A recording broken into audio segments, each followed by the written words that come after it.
Alright everyone, welcome to my how to play video for A Fake Cultist Comes to Innsmouth. Now this is a browser-based online version of the game A Fake Artist Goes to New York. This is by Oink Games. It's just a little box, and if you're interested in that, you can check out that link just there above.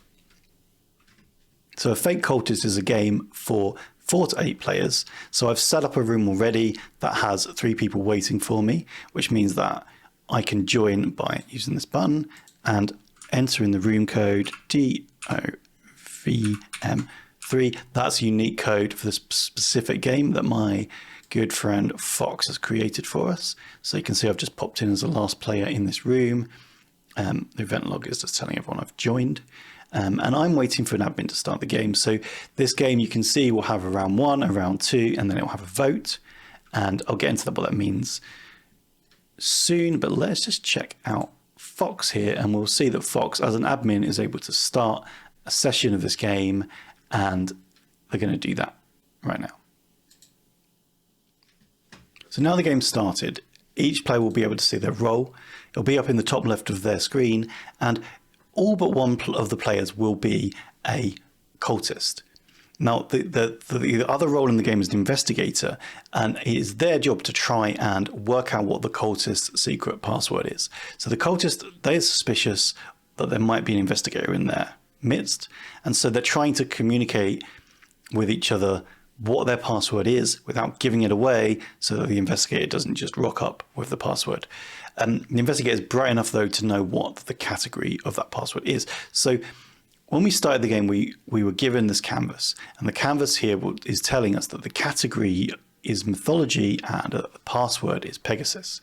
Now, if we have a look at the player who is the investigator, who in this game is Opera, you can see that Opera cannot see Pegasus. They can just see question marks, but they do know that the category of this password is some sort of thing related to mythology.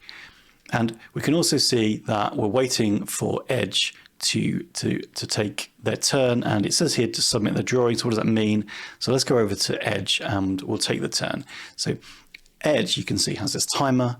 The game gives you 2 seconds to draw. So if I start to click and mess around on this canvas, you can see that my timer was counting down and I drew something, and now I have the option to submit or redraw. So I'm going to click redraw, and just show you that if I draw and release the mouse, it time me out. If I draw and I go off the edge of the canvas, that will time me out. If I release the mouse at any point, it will time me out. So you can only make one continuous line on the canvas. And the idea here is that we're all working towards drawing out our password, which is a Pegasus, but in such a way that means that the other cultists know that I know what I'm drawing, but that the investigator isn't quite sure and doesn't quite know what to add onto the canvas. So as Edge here, I'm going to draw a hoof. I think there's quite a few things in mythology that have a hoof. So I hope that by drawing a hoof, I will give the other players the nod to say, hey, I know we're drawing a Pegasus. But I'll maybe mislead the investigator in a different direction. So let's try and draw a hoof. I mean, I'm not the best drawer, but that's part of the game. It doesn't really look like a hoof, does it? Let's try again. So I just want a little notch, and then that. So that's my drawing. That's what I'm going to submit. So I'm going to hit submit, and it should move us on to Opera, and we'll go over to Opera now. Now Opera, as the investigator, is now has to draw onto the canvas. But like I say, they don't know what they're drawing. Maybe they tweak that this is a hoof, and they go, okay, well, this is a hoof, so I'm gonna draw maybe maybe it could be a minotaur, or maybe it's some horsey type thing. So I'm gonna add this to look like a leg. That's my drawing. Hopefully that will convince people that I know what this is supposed to be. So I'll submit, and we're on to Glenn, and the game runs like that for 2 rounds.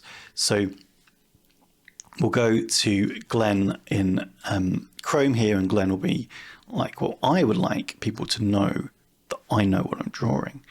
So this red line here doesn't exactly convince everybody. So I want to make sure that I am communicating that this thing has a wing.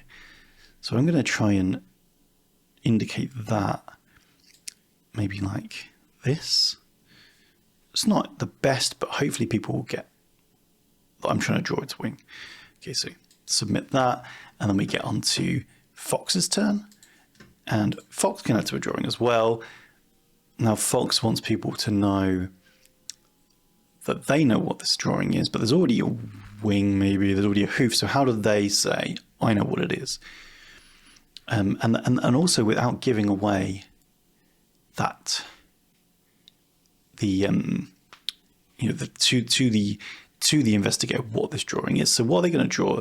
I honestly don't really know at this point. Maybe they want to give a bit of a clue that doesn't add to this creature, but still tells people they know what the password is. And so they try and draw a muscly arm. It's not a very good muscly arm, is it? But maybe that's what they go for. They try and indicate that that Hercules had a Pegasus in the the Disney cartoon, at least, and they want to kind of indicate that. So this is their attempt to say, look, Hercules. Maybe they give themselves away or make themselves look suspicious here, but that's what they were going for. And now that we're back to Edge's drawing, you can see we've moved on to round 2. And let's just really quickly dump some stuff on each person's canvas just to get us to the vote. Fox's turn to draw. And now we are at the voting stage here, and you can see the votes coming in live as they come in. So how do we vote? Well, we choose a player that we think is suspicious. And at this point, I think I was reasonably convinced by most people, apart from Fox, who drew this random weird table thing. So, oh wait, this is Fox. They can't vote for themselves. So they actually think, well, I trust this was a hoof right at the start. Probably they know. I think this is probably a wing. Again, probably so. Fox votes opera. And the vote comes in. And we go over to Edge. And let's decide what Edge is going to do. I think Edge will vote for Fox because they are not sure what this was supposed to be. And then we go to Glenn. And I think Glenn knows, or Glenn picked up Fox's Hercules reference. So Glenn is like, okay, well, this line here does not convince me of anything. So sorry, Opera, I'm voting for you. And then the final vote is actually Opera, who is our investigator. And Opera now has to think, well, how do I stay hidden? Who is the next most suspicious person? Well, they think, well, you know what, hoof and whatever. I think perhaps some of the noises people were making when Fox drew that picture, that makes me think Fox is the most suspicious. I think I know what it might be now, but it doesn't matter. I'm just going to vote for Foxy and hope. So they vote Fox. This is the last vote. And what will happen when they vote is that it will get tallied up. And if Opera has the majority of the votes, and they're going to need 3, or they're going to need 2, and 2 other people will need to have 1 vote. If they have the majority of the votes, then they lose. So we already know that I had 2 votes going on to Fox here and 2 onto Opera. Fox looked suspicious but wasn't actually the investigator, whereas Opera thought Fox looked suspicious and went for them, and they managed to up the votes to the point where it was a 50-50 split. And if it's a 50-50 split, then the investigator still wins. And then what happens is you get this pop-up here. It tells you the investigator's won, and you get the results here. The investigator on the winning side, the cultist on the losing side, the title, so that the investigator finally gets to see the title. and you can download that image if you want to and share to. So that's a round.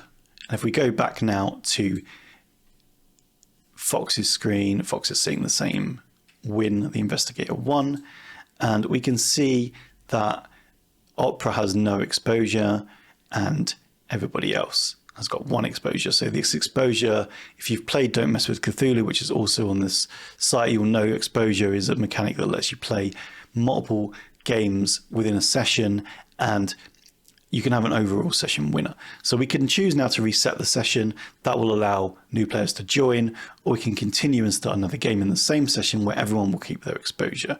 And when we start a new game, we should end up with a new investigator. Well, we could end up with the same person being an investigator, but we will end up redistributing that out. So let's have a look through our players.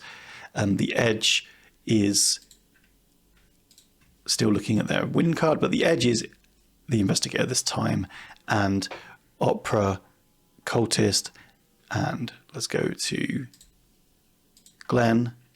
Glenn's still looking at the win card, is also the Cultist. So the Edge here is our infiltrator, and the first player to draw this time is going to be Fox, and you can see that it's a country, and the country is Thailand.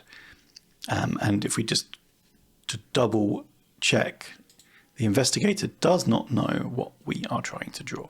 So that sums up how to play a fake cultist comes to Innsmouth.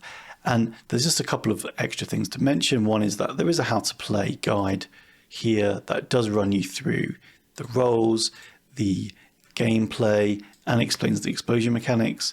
And when you start to play multiple games, there's some stats to come and look at as well in terms of who held what roles, who won and lost, and there's more stats to come on this page as the game starts to develop. Just one more thing before you go. Just want to say thank you very much for watching this video. Thanks for supporting me. Thanks for trying out these games. And if you can, and if you want to help to keep this site running, and if you'd like to see maybe some more games in the future, I'd really, really appreciate it if you would buy me a coffee. I'm doing that because there should be a link appearing up here.